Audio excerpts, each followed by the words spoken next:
저는 사실 호주에 7년을 살다가 작년 3월, 4월에 이제 오게 됐습니다. 네. 기억하실런지는 모르겠지만 작년 3월에 호주 멜번이란 이제 지역에서 스님 오셨을 때도 질문을 했었거든요. 근데 왜 또 해? 네. 나라를 오고 가면서 하는 거야? 네.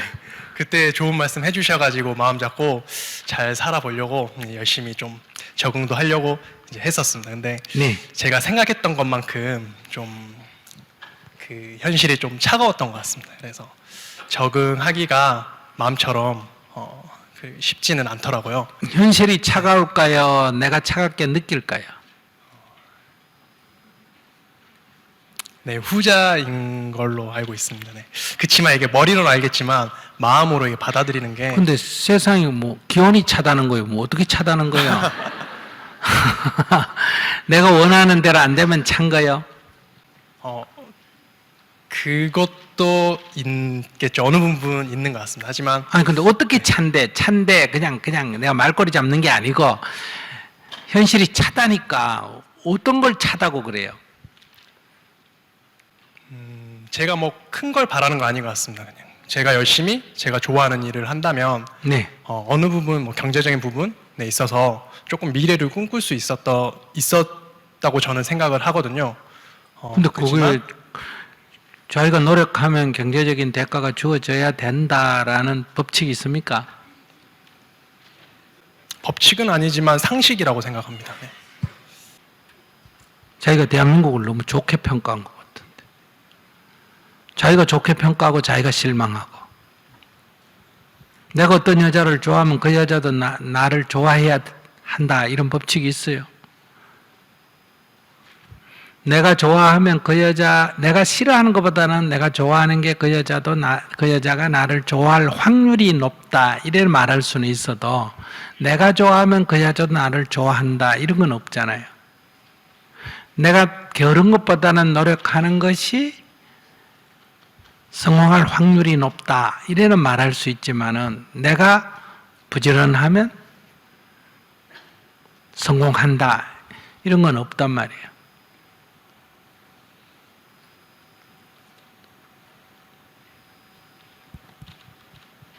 그래서 그런 거는 자기가 노력한 만큼 대가가 주어질 거다 하면 한국이 그렇게 될 사회가 될 가능성이 더 많아요? 호주가 더 많아요? 사람이 노력을 하면 노력한 만큼의 대가가 주어지는 거를 따진다면 한국 사회가 더 그럴 가능성이 높아요? 호주 사회가 더 가능성이 높아요? 두 개만 본다면 호주라고 생각합니다. 네. 네. 그럼 호주에 있지 왜 왔어요? 여기 있는 사람 다 호주 못 가서 난린데. 그래서 이민을 가는 거 아니에요. 호주로 이민을 가는 이유는 한국에서는 100의 노력을 해서 50이 나온다면 호주는 100의 노력을 하면 60이 나온다 이렇게 생각하니까 호주를 가는 거란 말이에요. 자기는 100의 노력을 하면 60이 나오는 사회에 있다가 100의 노력을 하면 50이 나오는 사회로 돌아오니까 자기 노력한 만큼 결과가 안 주어지는 거는 너무 당연한 거 아니겠어요? 그걸 자기는 차다고 느낀 거 아닐까? 사회가 찰 수가 없잖아요.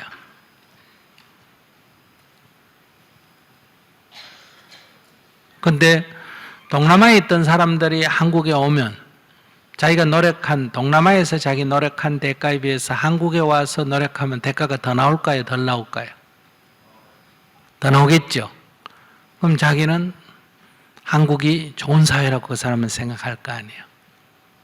한국 사회는 똑같은데 한국 사회는 100의 노력을 하면 50이 나오는 사회인데 30이 나오는 사회에 있다가 오면 한국 사회는 노력한 대가를 보상하는 나라다 이래 느낄 거고 70이 나오는 사회에 있다가 오면 한국은 노력한 만큼 대가가 안 나오는 사회다 이렇게 느낀단 말이에요.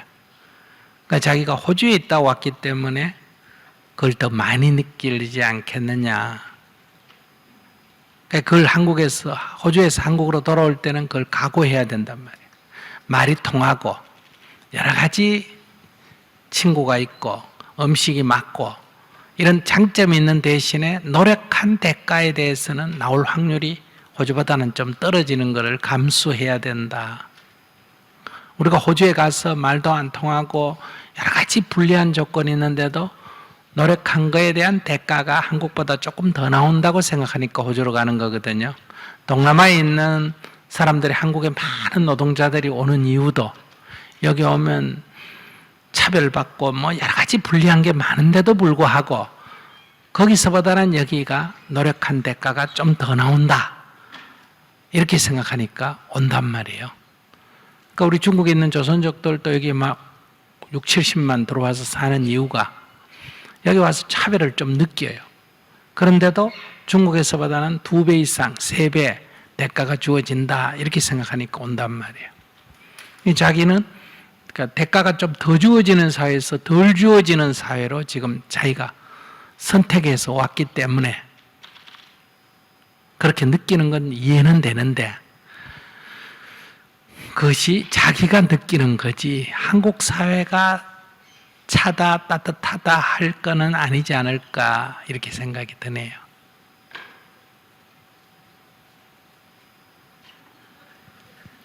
네. 호주로 돌아가시면 어떨까? 그러고 싶은데 음. 그 돌아오게 된 이유가 자이가 아닌 타이가 좀 있습니다. 아, 네. 그때 이제 질문 얘기를 하니까 기억이 나네요. 네. 그러니까 그거는 타이가 있기 때문에 산에 올라가다가 등산을 가다가 다리를 삐었다. 그러면 아무리 올라가고 싶어도 내려와야 돼요. 안 내려와야 돼요. 내려와야 되겠죠. 그럴 때 다리만 안 삐었으면 하는 거는 아무 의미가 없잖아요. 그죠? 그게 현실이니까. 그럴 때 이제 그만큼 올라간 것만 해도 다행이다. 이렇게 긍정적으로 받아들여야 되듯이 내가 호주에 가서 젊을 때 7년 살아본 것만 해도 참 많은 경험을 했다. 다행이다. 이렇게 생각하고 다시 한국에 오니까 말도 통하고 차별도 안 받고 참 좋다. 이렇게 긍정적인 면을 보고 그러나 한국 사회는 아직 호주보다 조금 이렇게 노동에 대한 대가 지불이 부족한 사회예요. 호주에서는 최저임금이 얼마예요? 지금 시간당 15불이에요? 지금 2017년도는 17불 80센트로 알고 있습니다. 네. 그런데 한국은 지금 6천 얼마잖아. 그러니까 당연히 많은 면에서 그렇게 느낄 수밖에 없죠. 그래서 가고 싶은 마음이 들 수도 있는데 그러니까 여기에 대신에 좋은 점을 생각해야 돼요. 다시 말하면 호주처럼 그렇게 비자 문제로 차별받거나 이런 건 없잖아. 그죠? 대신에 노동에 대한 대가가 좀 많이 떨어져요. 한국 사회도 최저임금을 시간당 한 10불 정도는 즉 많은 정도는 최소한도 해야 돼요. 근데 이제 또 영세업자들은 그렇게 되면 이제 고용을 더 안 한다 이런 문제도 있지만은 그 영세업자도 보호하고 이 소위 막노동하는 사람도 보호하려면 이제 정부가 4대강 같은데 저런데 돈을 24조 원씩 집어넣고 그러지 말고 지금 녹색 성장을 했잖아, 그죠? 녹조로 만들어 버렸으니까. 그래서 엄청난 돈을 들여가 지금 강에서 녹조를 키우자는 거죠. 저런 데 쓰는 돈보다는 오히려 개인이 6천 원 낸다면 정부가 4천 원을 지원해 준다든지 이렇게 해서 조정을 하면 이렇게 소비도 진작이 되고 좋죠. 근데 이제 뭐 누가 그렇게 할 건지는 모르죠. 그래서 다 자기 하고 싶은 얘기 더 해요. 제가 차다 해서 약간 시비조로 내가 나온 건데 죄송합니다. 얘기도 덜 끝났는데 차다 해서 사회가 어떻게 해서 차다 하나 해서 내가 대화를 해본 거예요. 자, 자기 하고 싶은 얘기 더 하세요. 그래서 제가 생각하는 거는 경제적인 부분을 좀 이유로 들었었는데 그 이유가 저도 이제 나이가 있고 하니까 이제 조금 밝은 미래를 개인적으로 꿉니다. 뭐 예를 들자면 이제 결혼도 해야 되고, 결혼을 하면 이제 조금 좋은 이제 환경에서 이제 제가 사랑하는 가족들과 좀 지내고 싶은 그런 마음이 있거든요. 네. 근데 그런 미래와 꿈을 이전에는 좀 현실적으로 꿀 수가 있었습니다. 그리고 제가 한 발 한 발 앞으로 나아가는 게 이상이 있지만 현실과 어느 정도 섞어가면서 한 발 한 발 나아가는 게 느껴지고, 그리고 이루어가는 그런 게 있었지만, 여기서는 지금 전혀 미래를 뭐 5년은커녕 뭐 당장 뭐 내년에도 조금 꿈을 꾸는 게 너무 힘들어서, 그래서 제가 좀 질문을 하게 됐습니다. 네. 그러니까 그는 이제 호주에 있을 때 그랬던 것하고 한국의 사회가 다른데 동일하게 그리니까 이런 좌절감이 들죠. 여기는 여기에 수익에 맞게 그려야 되겠죠. 그래서 두 가지 선택이에요. 이 소득에 맞게 내가 생활하는 그림을 그려야지, 호주에 있을 때 소득에 맞게 그리면 현실적이지 못하다. 옛날의 꿈에 젖어 있다. 이미 지나가 버린 옛 영화에 눈물 짓고 있다. 이렇게 볼 수가 있고요. 그 다음에 두 번째 길은 한국 사회를 젊은이들이 꿈을 잃지 않도록 바꿔보는 것도 있어요. 그 바꾸는데 여러분들이 원하는 건 다 월급이 200만 원, 300만 원 되는 직장이 많이 생기기를 원하는데, 그게 현실적으로는 그런 직장을 그만큼 만들 수가 없어요. 갈수록 직장은 더 줄어듭니다. 그러니까 지금 한국 실정이 어떠냐 하면 한 120만 원 이하 되는 약간의 저임금이라고 말해지는 직장은 많이 있습니다. 사람이 부족합니다. 그런데 한국의 대학 나온 젊은이들은 거기는 가고 싶지가 않는 거예요. 그래서 그것은 지금 100만 명 이상의 외국인 노동자들이 와서 그거를 채우고 있어요. 그 다음에 이제 한 200~300만 원 이상, 300만 원 이상 되는 고임금 그런 구조에는 거기도 인력이 부족해요. 삼성이나 얘기 들어보면. 근데 거기는 한국의 현재 이 교육 시스템, 여기서 교육받은 사람으로는 그 요구에 합당치가 않다는 거예요. 왜냐하면 거기는 굉장히 창조적인 인력을 요구하는데, 현재 한국의 이 학교 교육은 소위 모방 교육이기 때문에 그런 인재가 학교에서 배출이 안 된다는 거예요.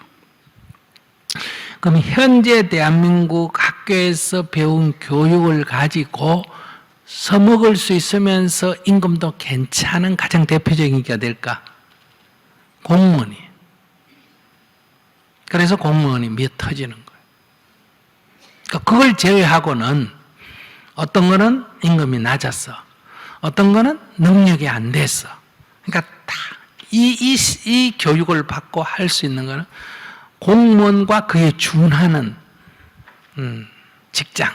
이것만 임금도 괜찮고 자기 재능도 살릴 수 있는 직장이에요.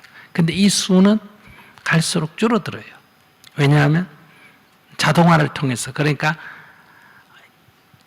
단순한 지식이나 단순한 기술은 앞으로 갈수록 다 기계가 대체하게 돼요. 인공지능이 자꾸 나오기 때문에. 그래서 일자리는 갈수록 줄어들 수밖에 없다. 그러니 이제 우리가 사회적으로 이 문제를 풀려면 한국에서 누구나 다 갈 수 있는 일자리, 마음만 먹으면 갈 수 있는 일자리, 예를 들면 150만 원대의 월급을 가지고도 작은 꿈을 실현할 수 있는 조건을 사회가 만들어줘야 돼요. 그 제일 첫 번째가 주택 문제예요. 지금까지 주택은 한국에서는 이 재산 가치를 가지고 있거든요. 근데 이제 주택이 그냥 단순한 주거용으로 바뀌어야 됩니다. 그래서 월급을 150만 원 받으면 15만 원만 내면 10평짜리 아파트를 살 수 있다든지, 이렇게 월세를 내면 180만 원 받으면 18만 원만 내면 된다든지, 이런 소위 저비용 정부 임대 아파트, 공공 임대 아파트가 많이 지어져야 되겠죠. 재원은 4대 강에 쓰는 그런 돈들을 쓰면 돼요. 예산 낭비가 엄청나게 지금 곳곳에 있거든요. 최순실 예산 이런 것도 숨어 있잖아, 그죠? 이런 것 줄이면 얼마든지 할 수 있거든. 두 번째가 이제 결혼해서 아이들을 키우는데 어려운 점은, 다시 말하면 이 3살 때까지는 엄마가 아기를 키울 수 있도록 이 소위 이 유급휴가를 보장해 줘야 돼요. 그 다음에 4살 때부터는 이 초등학교처럼 어린이집이나 유치원이 국공립으로 전부 전환해서 중학교까지는 무료교육이, 무상교육이 될 수 있는 시스템으로 하고, 또 동시에 이 교육 시스템이 바뀌어야 돼요. 모방교육이 아니라 창조교육으로. 그래서 이 사교육이 필요 없는 교육 시스템, 교육계획을 해야 돼요. 지금은 학교 보내는 게 어려운 점은 사교육비가 많이 들어서 그러거든요. 사교육이 필요 없는 교육 시스템으로 전환을 해주면 아마 젊은이들이 월급이 좀 적은 직장을 가지고도 작은 꿈을 실현할 수가 있다. 이렇게 할 수 있는 시스템을 만들어야 돼요. 그렇기 때문에 젊은이들이나 여러분들이 그런 것들을 요구를 해야 돼요. 요구를. 그래서 그런 정책을 보고 찍고 요구를 하고, 이렇게 사회개혁을 하든지 사회개혁에 힘을 모아 주든지, 아니면 개인이 이 주어진 한국 사회에 만족을 하든지, 그 자기처럼 이렇게 호주를 그리워하고만 있는 것은 아무 도움이 안 돼요. 캐나다로 가지. 호주에 가서 안 됐으니까. 조건이 좀 비슷하거든요. 그러면 이제 보따리사가 전 세계로 살기 좋은 나라를 찾아서 떠돌거든요.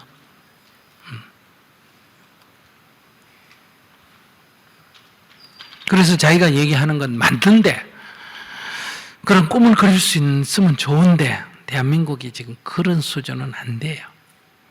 요복하면 젊은이들이 헬조선이라 그러겠어.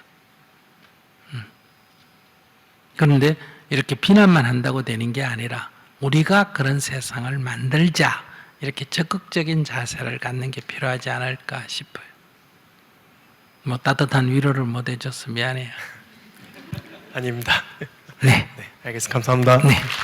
스님 안녕하십니까? 네. 제 딴에는 되게 욕심으로 존경받는 학생한테 존경받는 교사가 되고 싶어서 9년간 되게 쉼없이 열심히 해왔다고 자부를 했습니다. 좀 약간 이렇게 오만하게 다른 선생님들이랑 비교도 하면서 내가 되게 열심히 한다 이렇게 생각했는데, 제가 이제 결혼도 하고 좀 임신을 했는데 약간 입덧이 심해지면서 몸이 약해지면서 약간 우울감이 오게 됐는데, 이렇게 내가 9년 동안 되게 허망한 목표를 쫓아서 9년 동안 달려왔다는 생각이 갑자기 들면서, 원래 되게 좋은 선생님이 되고 싶은 게 목표였는데 약간 길을 잃어버린 기분입니다.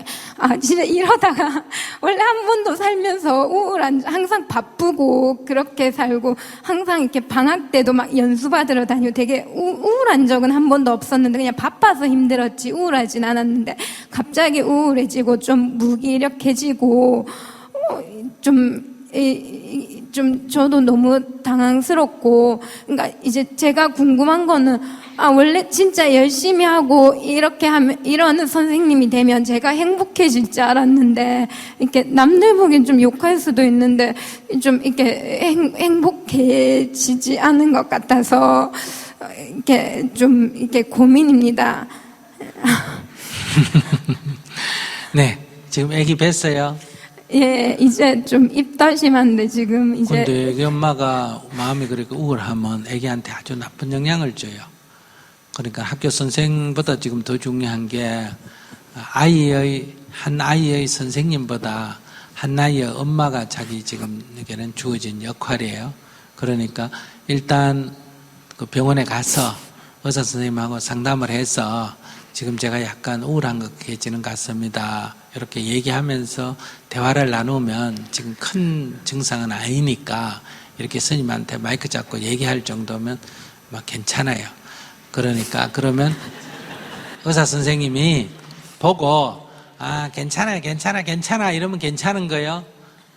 그러고 의사 선생님이 약간의 처방을 내주면 아기가 가졌으니까 약물 처방은 조심해야 되니까 그러면 안정제 정도는 괜찮아요.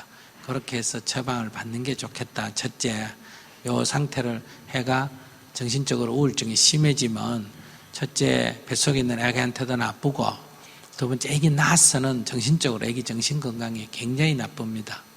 그러니까 반드시 먼저 의사의 진료를 받고 도움을 얻어서 이 상태에서 빨리 벗어나야 된다는 거고요.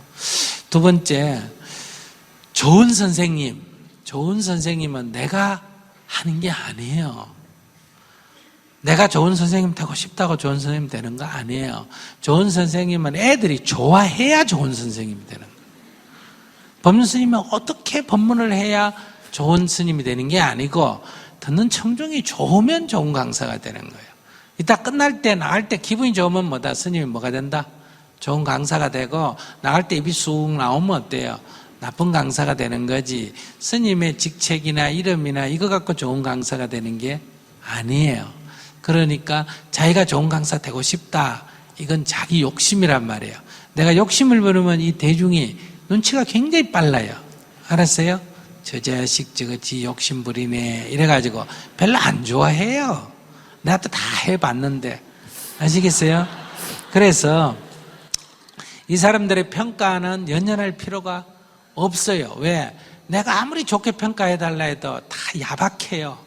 지한테 이익이 돼야 좋게 평가하지. 지한테 이익이 되면 안 되면 좋게 평가 안 해요. 내가 엎드려 절을 해도 그래 안 해요. 그렇기 때문에 평가하는 사람한테 그거 맡겨야 돼요. 알아서 평가하도록.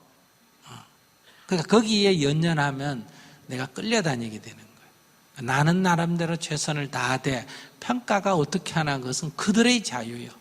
그들의 자유. 그들에게 자유를 주세요. 아이들에게 자유를 줘라. 우리 여기 외국말에 이런 말이 있잖아. 나에게 자유를 달라. 아니면 뭘 달라? 죽음을 달라. 이런 말이 있잖아. 그죠? 그런 것처럼 남에게 내가 요구하면 내가 괴로워져요. 그러니까 앞으로는 더 이상 좋은 선생님이 돼야지. 좋은 선생님이 되기 위해서 어떻게 해야지. 이런 애쓸 필요가 없어요. 그럼 좋은 선생님이 애들이 좋아하는 선생님이 좋은 선생이잖아. 그죠?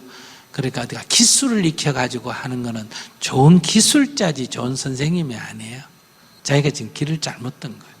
그러니까 자기 대학 나왔어요? 안 나왔어요? 나왔습니다. 지금 몇 학년 가르쳐요? 고등학교 2학년 가르칩니다. 자기 고등학교 2학년 가르치면서 모르는 게 너무 많아요. 근데 중학교 있다가 고등학교 와서 지금은 좀 같이 공부한다고 생각하고 가르치고 있습니다. 아니 그래 어쨌든 자기 고등학교 다녔어요? 안 다녔어요? 예, 다녔습니다. 자기 다녔으면 고등학생 그거 가르치는 게 뭐가 힘들어요? 내가 다 배웠는데. 근데 솔직히 자신이 없습니다. 아니 그러니까 자기가 잘 가르치려니 그렇잖아. 자기 학교 다닐 때 고등학교 다닐 때 공부 잘했어요? 못했어요? 그냥 못하진 않았습니다. 잘했다 이 말이지.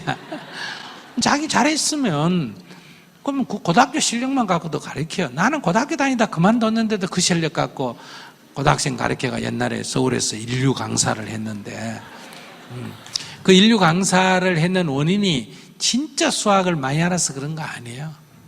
내가 모르니까 아이들 모르는 아이 심정을 내가 누구보다도 잘 안다고요.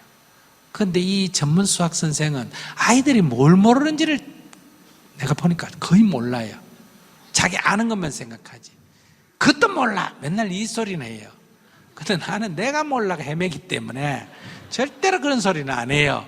아이고, 그거 모르겠나. 그래. 딱 진짜 그 문제 그거 부딪히면 그 답답하게 될 거야. 나도 옛날 학교 다닐 때 그 진짜 그 어렵더라. 이런 식으로 접근하니까 애들이 좋지. 그리고 내가 뭐 그 선생님들보다 잘 안 가르쳐도 애들은 다 날 좋아해요. 그래서 학교 학원에서 그래요. 저 선생 이상하다고. 왜? 내가 매일 아침에 가가지고 같은 수학 선생한테 내가 물어보거든, 학생처럼. 아시겠어요? 선생 사이에 잘 안 물어보는데 난 항상 아침에 가가지고 김 선생 이건 어떻게 되는 거예요? 제가 이거 오늘 잘 모르겠어요. 이렇게 얘기해. 그럼 그 선생이 뭐라 해줘. 그럼 설명하면 자기 또 재밌나 안 재밌나. 그 선생 좋아할까 안 좋아할까? 좋아해요. 내가 물으러 가면 나를 욕하는 게 아니고 내가 물으러 간 선생은 나이 든 선생들이 다 나를 좋아해요. 젊은 선생이 뭐하다고? 겸손하다고. 아시겠어요? 나는 몰라가 물었는데 다 좋아해요. 그래서 물어가. 그것도 아이들한테 가르쳐주면 나도 어제 저녁에 몰라가 헤맸으니까 몰라가 물었으니까 가르쳐주면 애들도 너무너무 좋아해요. 그래서 일량 유명한 선생이 됐거든요. 아시겠어요? 근데 내가 좋은 선생 돼야지, 내가 잘 가르치는 선생 돼야지 이렇게 생각해 본 적이 한 번도 없어요. 그리고 수업 시간에 이렇게 딱 늦게 들어오잖아. 학원은 학교하고 달라요. 아이들은 말을 안 들어요. 근데 저는 수업 시간에 딱 정시된 문을 잠가버려요. 못 들어오게. 그러면 이제 항의를 하잖아요. 그럼 원장한테 가가지고 항의를 해요. 그럼 원장이 데리고 와요. 그럼 제가 저 취소, 돈 돌려주세요 이래요. 그럼 원장은 돌려주면 자기도 절반 손해나니까 그러면 안 된다 그래요. 그럼 다른 선생한테로 바꿔주세요. 그래 애들 모아놓고 내가 얘기해요. 학교는 다니기 싫어 너 다녀야 되잖아. 졸업을 해야 되니까 어쩔 수 없다. 그거 이해된다 이거야. 그런데 학원은 다니기 싫으면 안 다니면 되지 않냐는 거예요. 왜 부모님한테 돈 받아가 가입돈 더 주고 그러고 안 다니느냐 이거예요. 그래서 그건 너가 한번 생각해 봐라. 나는 이익이다 그러면 그런데 너 젊은 아이가 이렇게 바보 같은 짓을 할 필요가 뭐가 있니? 그러니까 안 오면 되지 않냐. 돈 돌려주겠다는데 첫째. 그리고 나도 공부하겠다는 아이를 도와주는 건 내가 시간을 아무리 내도 안 아까운데 하기 싫은 놈들 내가 뭐 때문에 이 짓 하나. 나도 젊은 놈인데 그래서 나도 이게 싫다 솔직하게 이렇게 얘기해요. 그래서 딴 사람한테 가라. 안 그러면 돌려줄게. 집에 가라. 내가 이래요. 이렇게 이제 얘기를 하면 아이들이 이제 다 소문이 났어요. 그 선생 성질 더럽다고. 쫙 소문 났어요. 그거 등록하지 마라. 등록하면 그거 막 매여가 꼼짝도 못 한다.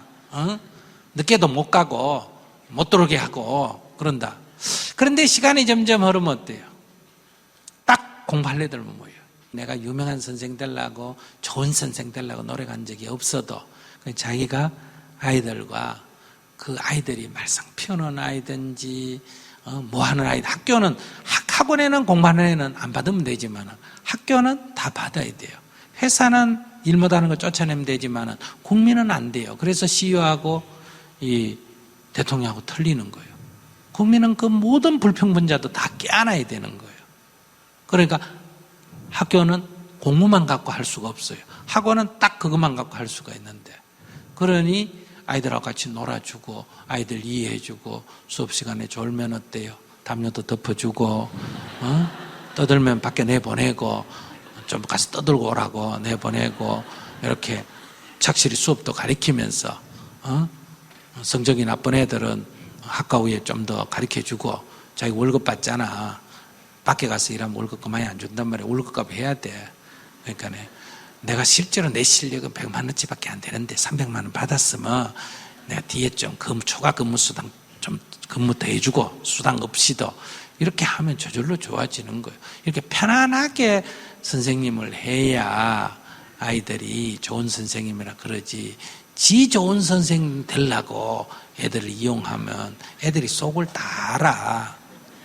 그러면 자기도 스트레스 받고 애들도 힘들고 그래요. 자기 반에 좋은 선생 되려고 애들 두들겨 패가 성적이나 게시판 올리려 그러고 그러면 애들이 다 싫어하지. 요즘 애들 엄마가 자꾸 공부하라 하니까 어떻게 해요? 조금만 성질 틀어지면 뭐라 그래요? 나 공부 안 해! 이래 나오잖아. 공부 안 하면 누구 손해인데? 자기 손해인데. 근데도 그 공부가 다 누구 거 됐어요? 엄마께 됐어. 또 어떻게 해요? 공부해라 그러면 그래 엄마네 이번에 성적 나오면 뭐 사줄길래? 이래요. 지 공부 지가 해놓고 사주기는 뭘 때문에 사줘? 근데 내가 만약에 자식을 안 키웠으니 나 같으면 어때요? 공부 안 해. 아이고 잘 됐다. 아이고 우리 아들 착하다. 엄마 돈 없는 줄 어떻게 알았노? 그래 빨리 내일부터 일하러 가거라. 이렇게 책 뺏어버리고 불태워버리고 이래야 돼. 어릴 때부터 밥 안 먹어. 아이고 착하다 우리 아이들. 아이고 양식 없는 줄 어떻게 알았노? 이거 밥그릇 뺏어버리고 며칠 굶기는 거예요. 근데 이 굶길 때 엄마는 먹고 자식은 안 주면 의리 없잖아. 부모 자식 간에. 그지? 그러니까 엄마도 고생을 해야 돼요. 밥을 안 해야 돼요. 같이 굶어줘야 돼요. 엄마 밥 줘. 하면 아이고 허리가 아파가지고 저기 네가 밥 좀 해라. 엄마도 좀 얻어 먹게. 이러면서 한 3일 굶기면 다시는 그런 일 안 생기잖아. 이런 식으로 하면 돼요.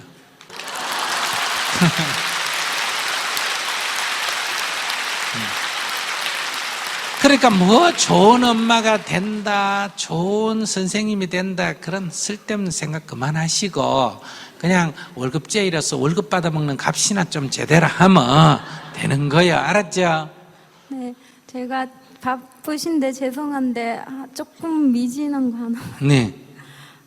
이렇게 좀 제가 약간 어떤 선생님의 상담을 하니까 그냥 선생님은 수업 준비를 안 하더라도 자기 자신을 사랑해야 되는데 선생님은 그게 안 돼서 되게 괴로운 것 같다 그런 말을 하던데 저도 그러니까 제가 수업 준비를 이렇게 안 아니 해도 지금 몇 년 가르쳤어요? 이제 9년 됩니다. 그럼 고등학교 졸업하고 대학까지 나오가 9년이나 똑같은 거 가르쳐놓고 그걸 무슨 또 준비할 게 뭐가 있어요? 근데 그냥 가서 가르치면 되지. 근데 중학교 있다가 와서 좀 제가 별로 그냥 고등학교 때 공부를 진심으로 안 했는지 별로 제대로 모르는 것 같아서 다시. 그러면 내 모르는 건 괜찮다니까. 그럼 자기가 대학까지 나와가 선생 9년 한 주제도 잘 모르는데 애들이 그 얼마나 어렵겠어.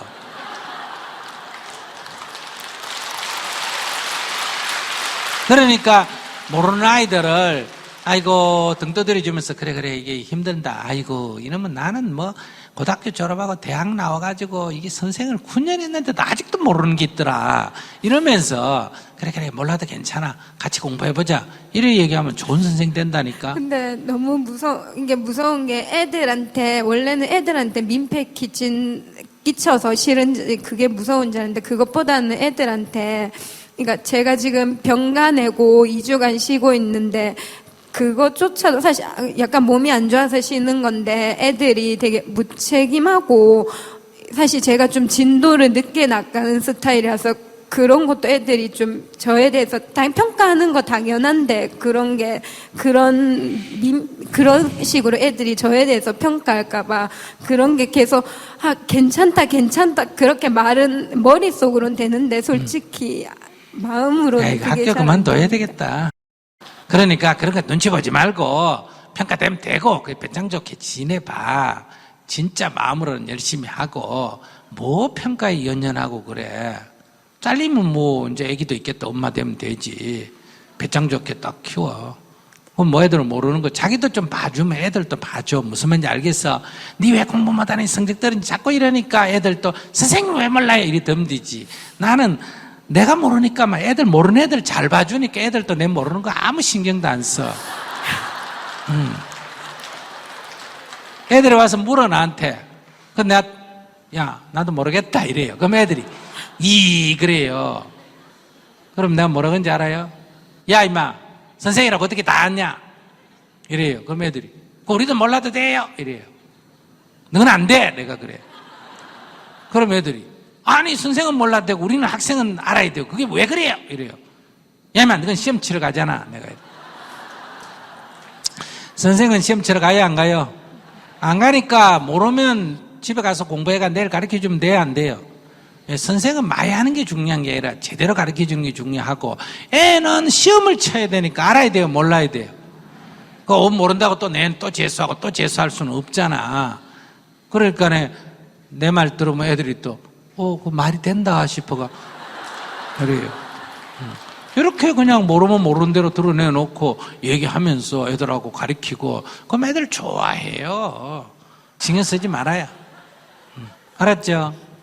자기 지금 이거는 뭐 실력이 없어서도 아니고 자기가 지금 약간 정신적으로 우선 좋은 선생 되려는 압박감 때문에 병이 왔고 지금은 병이 와서 어때요? 지금 더 심리적으로 자꾸 압박을 받거든요. 우선 제일 먼저 할 거는 정신과에 가서 일단 진료를 먼저 해보고 이게 간단한 우울증 이런 거는 간단한 치료를 받으면 되거든요. 그러면 훨씬 좋아져요. 그리고 두 번째는 스님이 얘기한 대로 이렇게 아이들을 가르치는 건 너무 압박받지 말고 가르치다 모르는 거 있으면 어때요? 아이고 선생님 그거 모르겠다. 내일 공부가 내일 가르쳐 줄게. 이런 걸 편안하게 받아들여. 그럼 애들이 물론 저끼리 욕하죠. 그 선생님 그것도 모르더라. 이래도 그걸 부끄러워하지 말라는 거예요. 사실이잖아 내가 모르는 거. 그리고 다른 선생님이 김 선생님 그것도 몰랐다며. 그럼 네 그래요. 근데 몰랐어. 내일 가르쳐 준다 그랬어요. 이렇게 얘기하면 되지.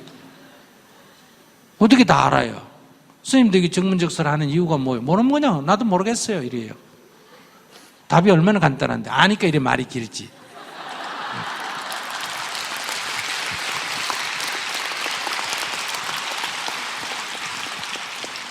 감사합니다. 네. 저는 이제 중1 딸을 둔 직장인 엄마입니다. 네. 제 딸이 이제 아스퍼거 증후군이란 자폐증과 ADHD 그리고 우울증을 해서 복합적으로 이제 애가 좀 많이 힘들어하고 있습니다. 그래서 이제 저는 이제 직장을 다니다 휴직 중에 있으면서 아이를 돌보고 치료하고 있는데 요즘 제가 제일 힘든 것은 처음에는 제가 아이에 대해서 잘 몰라서 이제 병원 관련 책도 보고 스님의 엄마 수업이라는 책도 읽으면서 좀 마음을 이렇게 비우는 연습을 하면서 아이에 대해서 좀 있는 그대로 보고 이렇게 연습을 많이 해왔습니다. 근데 지금은 제가 몸이 좀 아프다 보니까 자꾸 아이한테 이제 마음을 이해해주기보다는 제 위주로 이제 말을 하다 보니까 아이의 가슴을 아프게 할 때도 있고 저도 곧잘 후회를 하고 이렇게 하면서 그럴 때마다 스님의 책이나 이런 이제 다른 책을 보면서 마음을 다잡고 하는데 그 기간이 몸이 아픔으로 해서 자꾸 더 짧아지곤 합니다. 그래서 저는 이제 어떻게 하면은 좀 더 마음을 비우는 연습할 수 있을지 오늘 그 말씀을 듣고 싶어서 저는 평생 이런 자리는 처음입니다. 이것도 저희 아이한테 감사해야 되고 부모님한테 감사하는 마음을 받는데 스님의 좋은 말씀 한번 듣고 싶어서 이렇게 용기 내어 왔습니다. 네.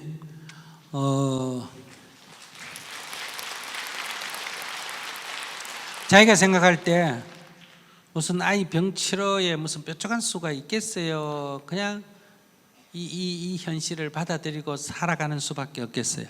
지금 현실을 받아들이면서 그대로 그 아이를 인정하는 것이라고 생각은 하지만 그게 이제 잘 안 될 때도 있습니다.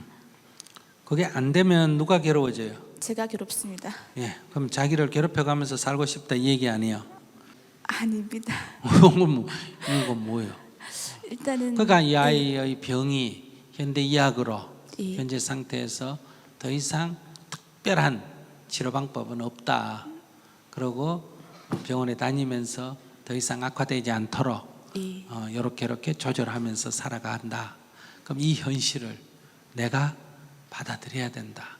이 현실을 못 받아들이면 현실의 변화가 안 일어나니까 내가 괴로울 거고 이 현실을 받아들이면 이런 아이를 데리고도 어때요?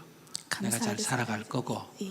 그러니까 이 현실을 받아들여야 된다. 이걸 모르면 내가 깨우쳐 주죠. 이 현실은 더 이상 변화가 안 되니까 이걸 변경시키려면 당신이 괴로워질 거고 예. 이걸 받아들이면 당신이 편안해질 거다. 기대 때문에 그래요. 자꾸 정상화에다가 기준을 두고 보니까 자꾸 힘들게 느껴지는데 그러니까 이 현실을 인정하고 받아들일 때 바로 내가 이 상황 속에도 편안하고 행복하게 살 수가 있다. 이거 모르면 이제 깨우쳐서 알면 되고 지금 질문자처럼 아는데도 꼬라지 보면 안 된다. 그거는 특별한 약이 없어요. 연습밖에 없어요. 안 되면 누가 괴롭다? 제가 괴롭습니다. 내가 괴로우니까 아, 이래봐야 내 손해구나, 이래봐야 내 손해구나, 이렇게 자꾸 자기를 돌이키면 어느 순간에 그래, 자꾸 한 달 해봐야 그렇다고 현상이 변경되는 것도 아닌데, 이래서 결국은 나만 내가 해치고 있구나. 거기다가 죄 없는 아이는 자기가 그러고 싶어서 그런 것도 아니고, 그러니까 태생적으로 그런데 저 아이를 닥달한다고 뭐가 변화가 있겠느냐.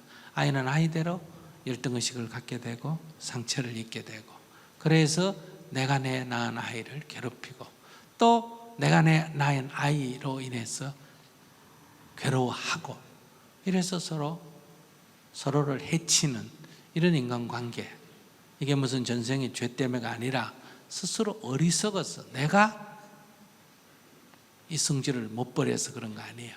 그러니까 그걸 이제 겪어가면서 자각하면서, 그러니까 엎드려 절을 해야 돼요. 제가 어리석습니다. 내가 이 현실에 남편하고 부부관계에서 현실에 불만을 가지고 자꾸 악을 쓰다 보니까 아이의 심성까지 더 나빠지고 더 아이는 심정적으로 압박이 되죠.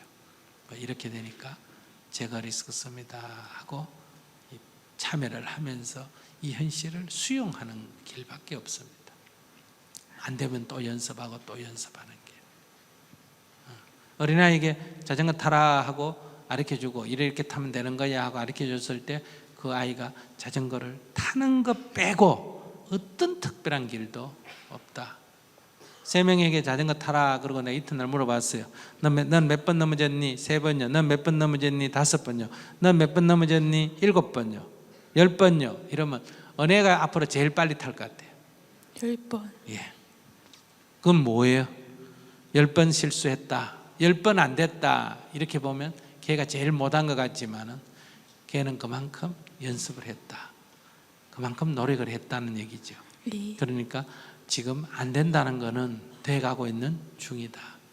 그러니 안 된다고 포기하지 말고, 아, 이래봐야 내 손해고 이래봐야 아이 잘못이고, 이거를 늘 자각하면서 다시 도전하고 다시 도전하고 이렇게 해야 돼요. 그러려면 이게 자기를 꾸준히 3일 하고 만들고 일주일 하고 만들고 이렇게 되니까 그걸 꾸준히 이어가려면 이제 기도를 하면서 해야 된다. 안 그러면 중도 포기하게 되니까. 예, 알겠습니다. 선생님 감사합니다. 네.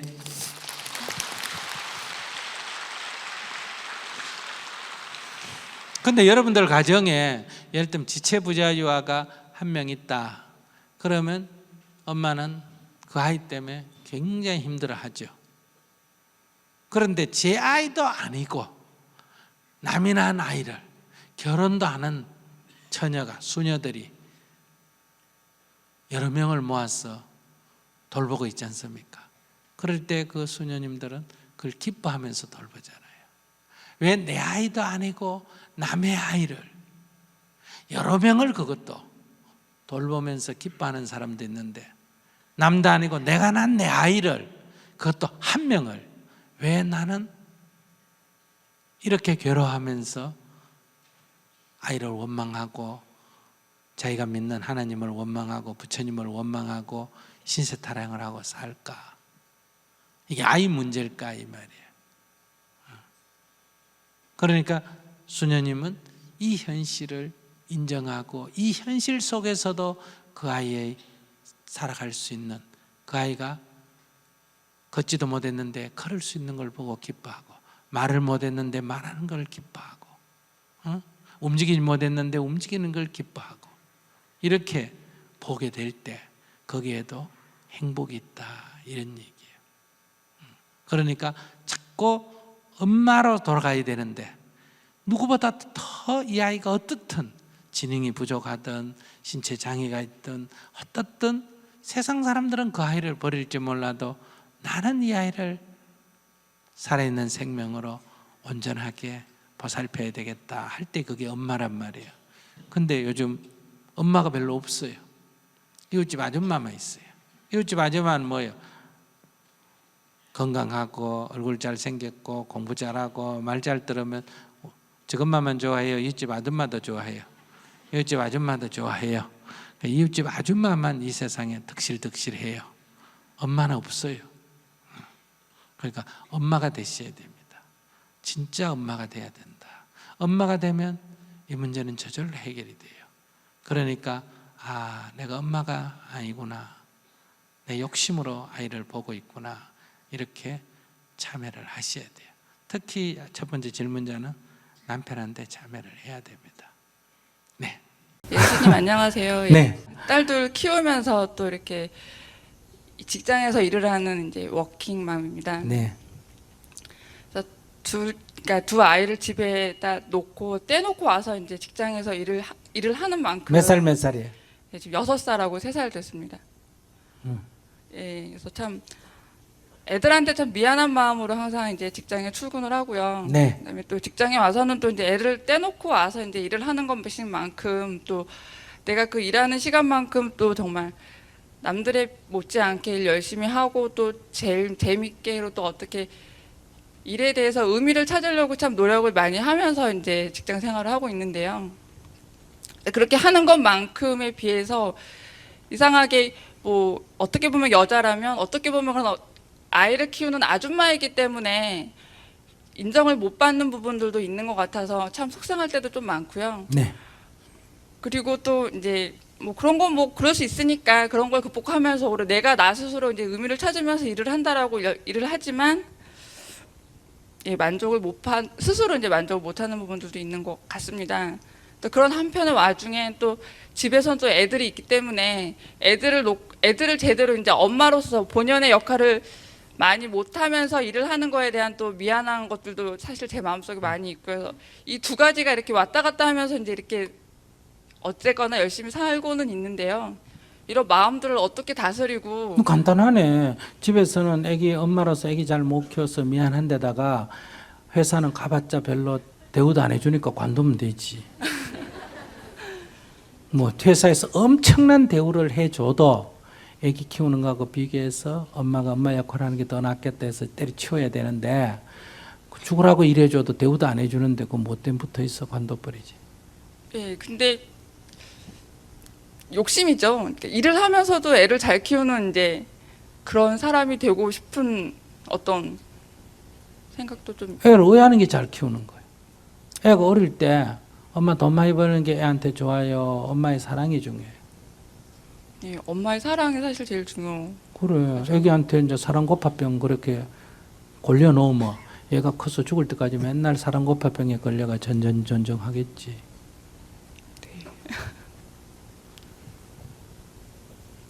자기 어릴 때 지금 1살 때, 2살 때, 3살 때 뭐 먹었는지 기억나? 아니요. 무슨 옷 입었는지 기억나? 아니요, 기억은 안 나요. 어릴 때 그 뭐 먹었냐? 그런 건 하나도 중요하네. 엄마한테 중요하지.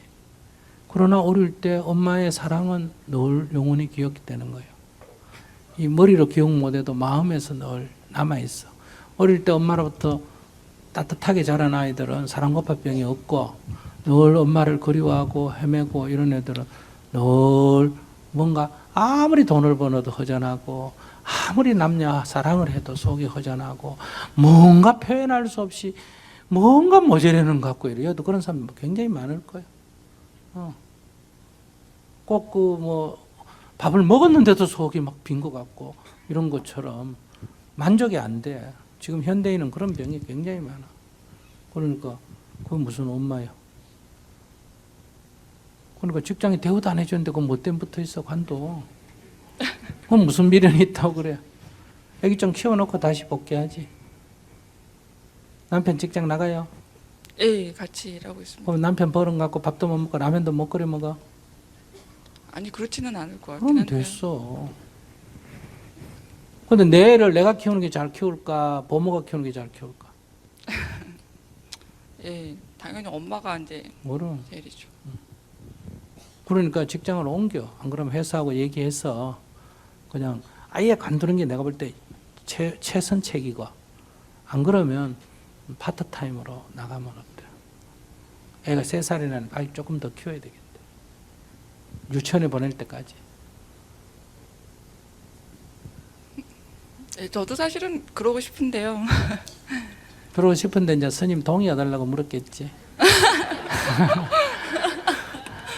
그지? 그러니까 회사의 미래에 남는데 그 미래는 지금 애 잘못 키우면 내가 평생 고생하고 지금 직장에 다니고 돈 좀 못 버는 거 이거는 그렇게 지나면 별로 중요 안 해. 네, 알겠습니다. 그리고 직장 다시 복귀 못해도 미련 가질 필요 없어. 또 다른 직장이 있을 수도 있고. 그러니까 나중에 직장 없거든 정토에 오면 막 돈 안 받고 일하는 일 천지야. 나하고 이렇게 희망세상 만들기 이런 운동하는 거 구리치 책임자 맡아 해도 되고 많아. 그러니까 그런 거 생각하지 말고 첫째 관두든지 안 그러면 시간을 팍 줄여가 그냥 하루에 2-3시간만 파트타임으로 하고 월급 안 줘도 좋고 이렇게 하든지 그렇게 해서 애기한테 조금 집중하세요. 근데 이제 이런 건 조심해야 돼. 내가 늘 애를 위해서 내 직장 그만뒀다 이 생각하면 안 돼. 그러면 애가 말 안 들으면 막 신경질 내 그래. 너 때문에 내 직장도 못 다녔다. 이러면 이제 더 나빠. 그렇기 때문에 이거는 애를 위해서가 아니라 이거는 의미의 본분이기 때문에 그런 직장하고 비교하면 안 돼. 그럼 직장하고 애하고 중에 엄마가 직장을 선택했다면 애는 엄마는 자기에게 무조건 해야 되는데 자기는 2등이잖아. 엄마로부터. 그렇죠. 그러면 그 아이는 이렇게 마음의 허전함이 생겨. 아이가 1번이래. 우선이어야 돼. 돈이고 뭐고 어떤 것보다도 아이가 우선인 가치를 가져야 돼. 그러니까 직장 다니려면 애를 얻고 가. 직장은 문제 안 돼. 제가 직장 다 안 다니지만 이 얘기 하려는 거 아니야. 애기를 얻고 가라고. 너가 1번이다 이거야. 얻고 가서 직장에 가서 일하면 애기는 아무 문제도 안 돼. 직장에 가서 얻고 일하다 옆에 풀어놓고 해도 그건 문제 안 돼. 그러면 회사하고 얘기해가지고 월급을 절반 받을 테니까 애기 얻고 와서 일하게 해주십시오라든지 회사 월급을 내가 절반을 받을 테니까 집에서 일하게 해달라든지 파트타임으로. 안 그러면 시간을 절반으로 옮기든지. 그래서 아기가 엄마는 어떤 경우에도 우리 엄마는 내가 제일 우선이다. 이걸 어릴 때 심어줘야 돼. 남편은 아무리 기분 나빠도 애기한테 나쁜 영향을 주면 안 되니까 웃어야 돼. 이렇게 해줘야 아이가 건강하게 자라. 정신적 건강하게 자라. 네. 알았어요? 질문 알겠습니다. 잘했어요. 네. 감사합니다, 선생님.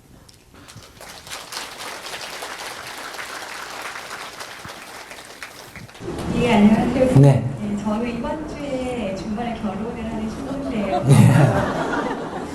네, 스님을 결혼 전에 뵙게 돼서 너무 기쁘고요. 네. 사실 결혼까지 가기까지 너무 힘들었어요. 네. 그 스님의 줄에 다 책에 나오는 주인공이 될 만큼 네. 힘이 들었는데 그 신랑도 한번 포기를 했다가 네. 스님 책을 읽고 다시 정을 해서 이제 결혼을 하거든요. 네.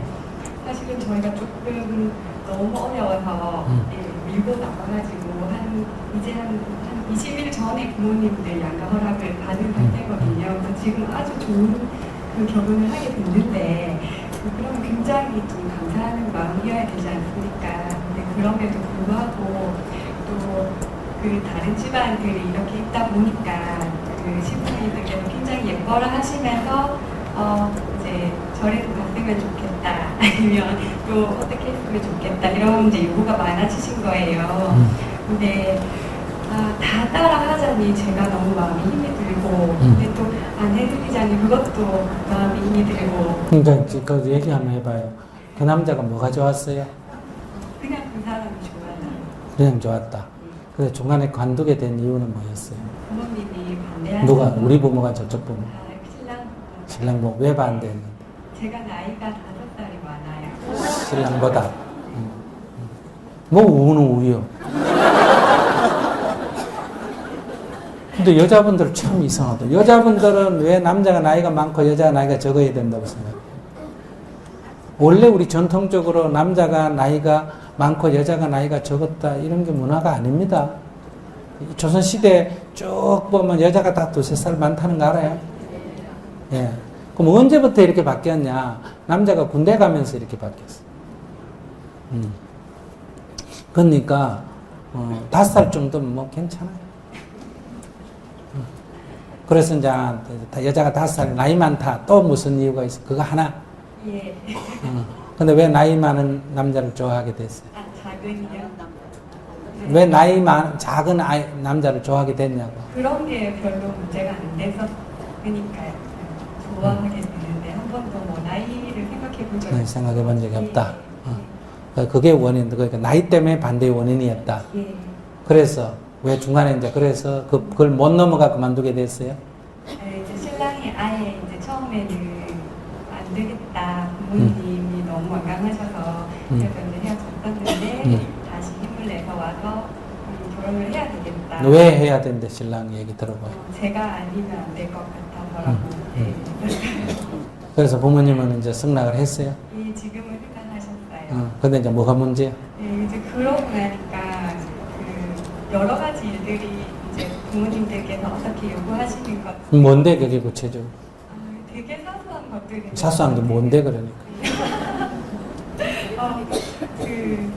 그 부처님께 이제 그쪽 어머니께서는 저를 믿으시니까 저는 존경해 왔습니다만 부처님께 인사드리러 어디를 가야 된다. 네, 또?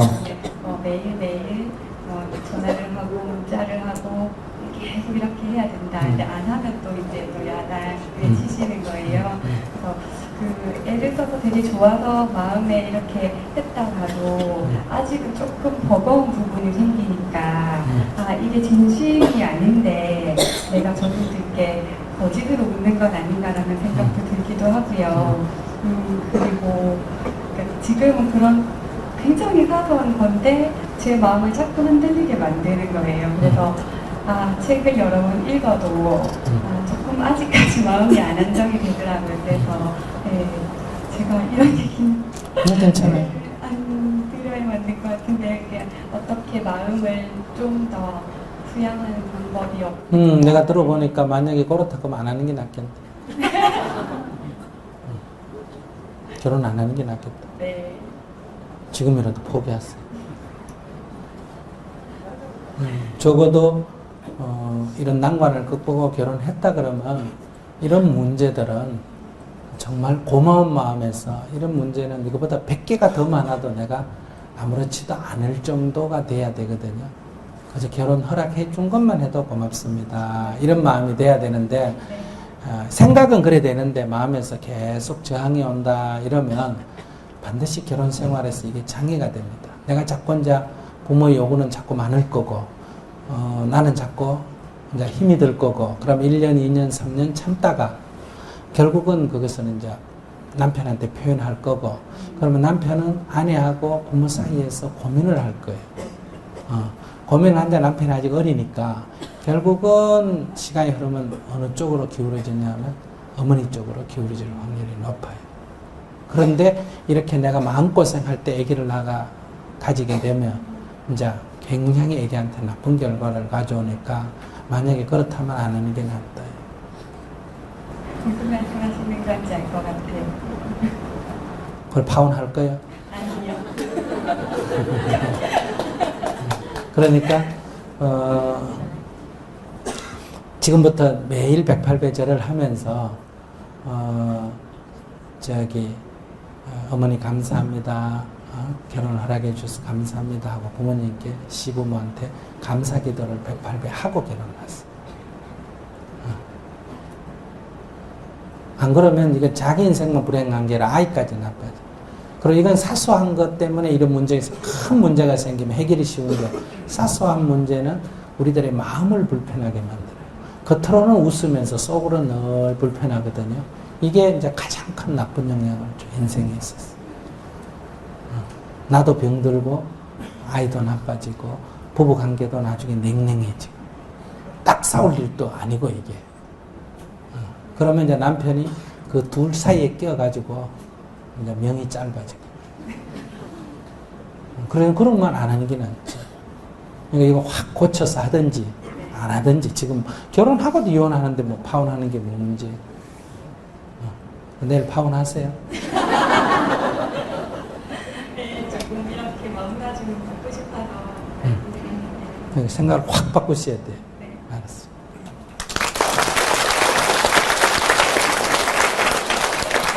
근데 부모가 반대하는 결혼을 하면 나중에 이혼할 확률이 높습니다.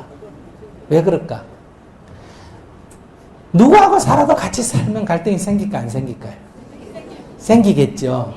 그런데 부모 반대를 하는 것을 해놓으면 처음에는 반대하는 부모가 미웠는데 이 갈등이 생기면 아이고 막 그때 부모 말 들을 걸 이렇게 됩니다. 무슨 말인지 아시겠어요?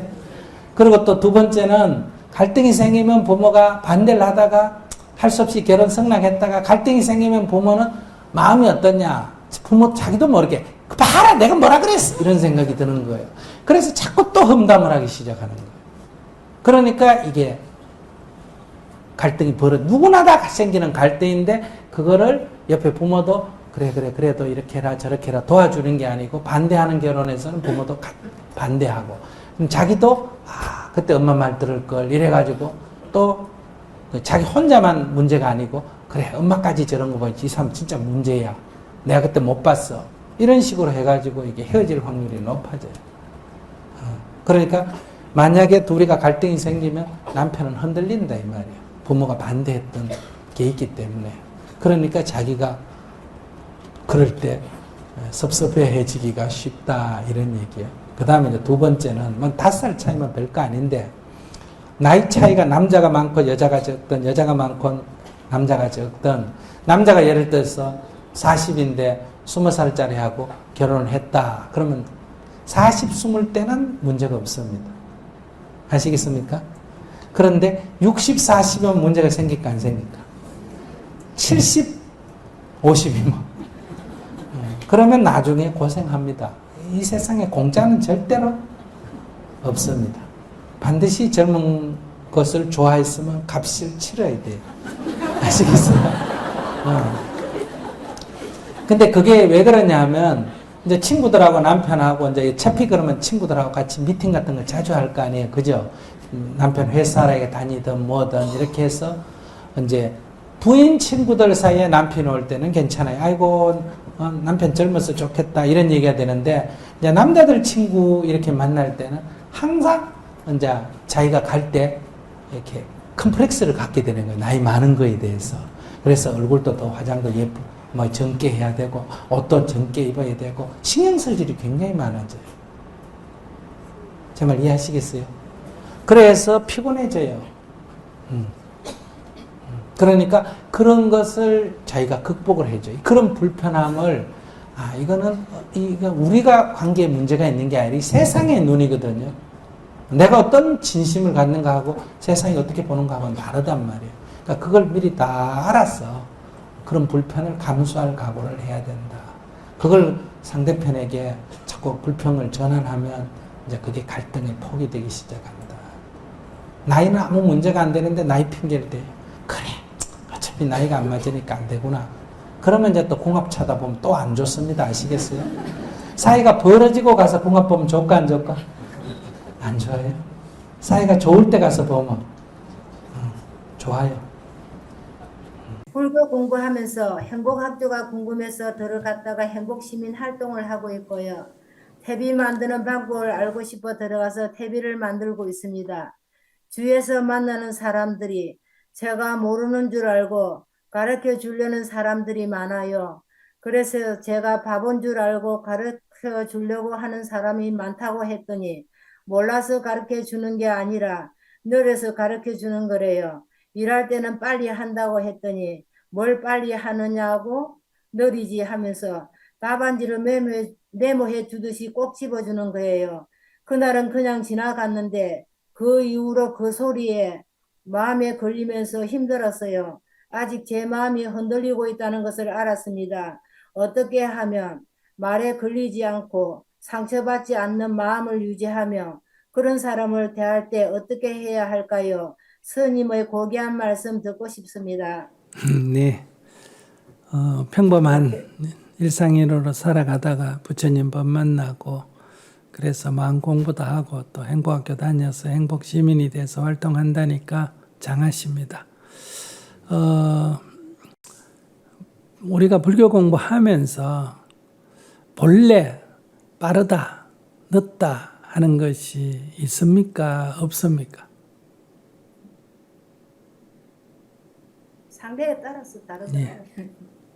상대에 따라서 다르다. 본래는 빠르다 할 것도 없고 늦다 할 것도 없다.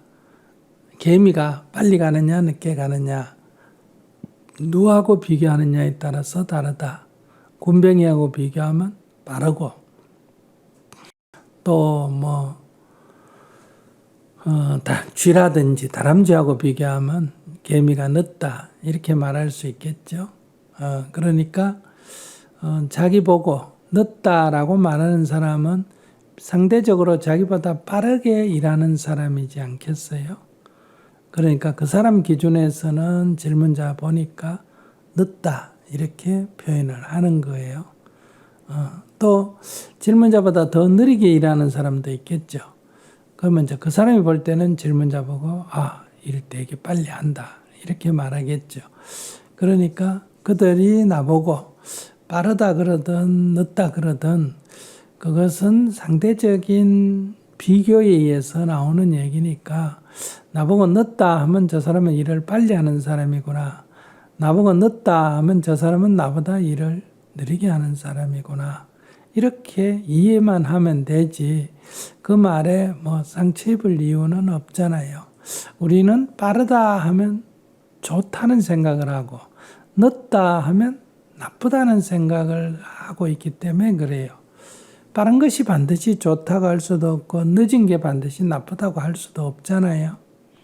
그런데 이렇게 빠르다는 말을 좋다고 생각하고 늦다는 말을 나쁘다고 생각하니까 그 사람이 일을 늦게 합니다. 이러면 내가 기분이 나쁜 거예요. 늦은 게 좋은 경우도 굉장히 많습니다. 오늘날 기후위기 같은 거는 우리가 너무 경제성장을 빨리빨리 하자 이런 어떤 발전의 속도 때문에 생기는 거란 말이에요.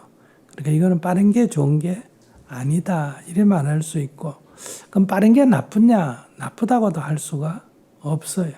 어떤 때에 그러냐에 따라서 다르기 때문에 그래서 그 사람이 늦다 그러면 저 사람은 나보다 일을 빨리 하구나. 빠르다 그러면 나보다 늦게 하구나. 이렇게 이해하면 된다. 어떤 사람이 저 산을 두고 동산이다 그러면 저 사람은 저 동네 살구나. 서산이다 하면 저 사람은 이 동네 살구나. 이렇게 이해하면 되듯이 그러니까 그렇게 상대적이라는 것을 잊지 않고 있으면 말에 걸리지 않는데 자기가 늦다 하는 말이 기분 나쁘게 받아들이기 때문에 자꾸 말에 걸리게 된다. 이렇게 말할 수 있겠네요. 근데 스님, 한 가지 더 질문해도 됩니까? 네. 근데 제가 주말에 음식을 준비해서 먹고 나면 쓰레기를 제가 가져오거든요. 그럴 때 그것을 키를 쓰고 말려요. 그 장소를 떠나서 쓰레기통이 보이면 또 얘기를 해요. 그러면 옆에 있는 사람들이 나쁜 일도 아닌데 그냥 두라고 해도 소용이 없어요. 때론 잔소리를 하면서 언니 같아서 가르쳐 준대요. 저는 어떻게 하면 될까요? 자기가 뭘 잘못했다고 가르쳐 준다고 하는 거예요. 그러니까 쓰레기를요, 제가 가져와서 집에서 분리해서 이렇게 딱딱 쓸 건 못 쓸 거 이렇게 분리를 잘해서 버리는데 그것을 제가 가방에 오면은 그 쓰레기를 왜 쓰레기통에 안 버리고 갖고 가느냐는 식으로 그걸 길을 쓰고 저 이제 말이죠. 그 사람 입장에서는 분리수거를 안 하는 사람이니까 쓰레기는 쓰레기통에 버리면 되지 뭐 때문에 그걸 주워서 집에 가져가느냐 이렇게 말할 수가 있죠. 그 사람은 정토행자가 아니니까 그러겠죠. 그러면 지구 환경을 위해서 나는 분리수거를 합니다. 이렇게 말하면 되지 뭐. 너도 한번 해볼래? 이렇게 얘기하면 되지. 왜 자기는 자꾸 수세적으로 당합니까? 자기도 약간 공세적으로 말을 하세요. 쓰레기를 왜 가져가느냐 하면 쓰레기는 아무데나 버리는 것은 옳지 않지 않느냐.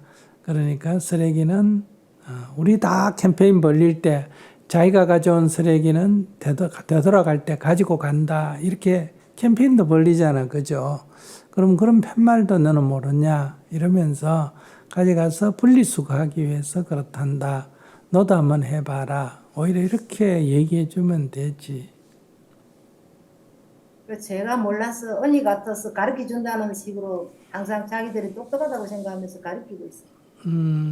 근데 자기가 속으로 그 사람들이 똑똑하다고 생각 안 하고 있으면서 왜 똑똑하다 그래요? 자기들이 똑똑하다 그러면 아이고 그래 나는 늙어서 잘 모른다. 너가 똑똑하니까 너가 많이 똑똑해라. 근데 그래 똑똑한 게 왜 기후위기에 대해서는 모르냐? 이렇게 한마디 해주면 되지. 네, 잘 알겠습니다. 네.